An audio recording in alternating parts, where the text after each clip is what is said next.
प्रदर्शन किए, इसका मुख्य उद्देश्य क्या है? इसका मुख्य उद्देश्य बुनियादी प्रशिक्षण।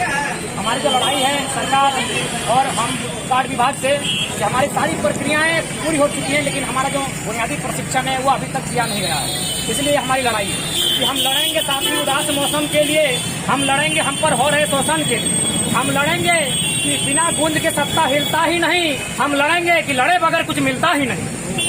मैं आप सबों से अपील करना चाहता हूं कि लोकतंत्र, भारत एक लोकतांत्रिक देश है। यहाँ 4 स्तंभ होता है: विधायिका, कार्यपालिका, न्यायपालिका और पत्रकारिता। हमने विधायिका से अपनी फरियाद सुनाई, सिर्फ आश्वासन मिला।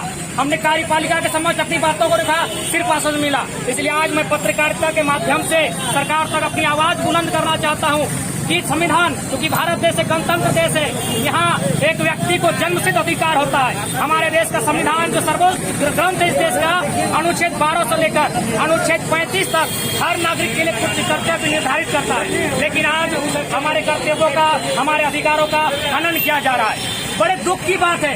अरे इस देश में पशुओं के लिए अधिकार है, टाइगर रिजर्व, इस देश में वनों का अधिकार है, वन संरक्षण अधिनियम, लेकिन इंसान का अधिकार दिनों दिन लोग हनन कर रहे हैं।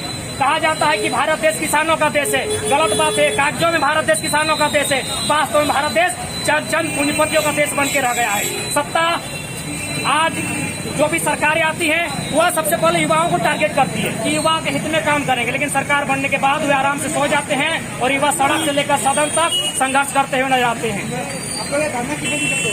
ये धरना हमारा अनिश्चितकालीन है। जब तक एक सकारात्मक परिणाम नहीं आएगा, एक सकारात्मक आश्वासन प्रशासन अथवा विभाग के द्वारा नहीं आएगा, तब तक ये धरना दिया जाएगा। मेरा नाम अजय कुमार महतो बलियापुर। और साथ ही साथ अगर इस प्रक्रिया में अगर कोई पॉजिटिव रिजल्ट नहीं आता है तो हम लोग इसके बाद आमरण अनशन और आत्मदाह तक पहुंचेंगे, लेकिन अधिकार को नहीं छोड़ेंगे, क्योंकि भारत लोकतांत्रिक देश है, हर व्यक्ति का अधिकार बनता है। और हम ये भीख नहीं मांग रहे हैं, ये हमारा अधिकार है।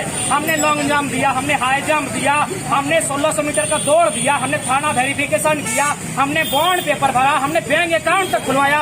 और अभी जो अकाउंट खुलवाया गया है उसमें लड़का लोग का जो अभी खुलवाए हैं सबका पेमेंट भी कट रहा है। और यही नहीं, हम लोग 3 सालों में बेरोजगारी के साथ साथ हताशा निराशा में इतने दुखी हो चुके हैं, इतने प्रताड़ित हो चुके हैं। आप देख सकते हैं हमारी दीदी आई है, ये अपने बच्चे मासूम स्कूल से बच्चे को लेकर आई है, क्योंकि माँ का भविष्य सुरक्षित नहीं है। अगर माँ का भविष्य सुरक्षित नहीं है तो बच्चा का भविष्य कैसे सुरक्षित होगा?